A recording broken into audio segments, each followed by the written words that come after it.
Hi friends, ఈరోజు మనము తక్షణమే శక్తి రావడానికి ఒక జ్యూస్ చేసుకొని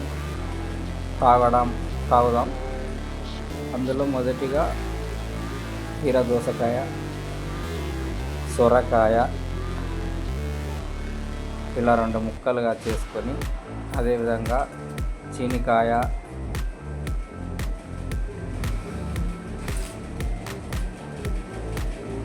ఇంకా 2 చీనికాయలు తీసుకొని వాటిని కట్ చేసుకొని, ఒక నిమ్మకాయను కూడా అలా కట్ చేసుకొని, టమోటా కూడా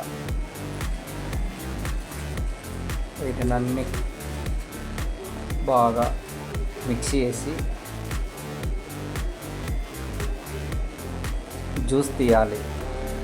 ఓన్లీ వాటర్ జ్యూస్, కొన్ని వాటర్ వేసుకోవాలి, బాగా మిక్స్ చేయాలి. వీటిని ఇన్స్టంట్ ఎనర్జీ ఇవి బాగుంటుంది, హెల్త్కు చాలా మేలు. అదేవిధంగా స్కిన్కు, నీరసం ఇలాంటివన్నీ కూడా ఇవి కొంచెం బాగా పనిచేస్తాయి.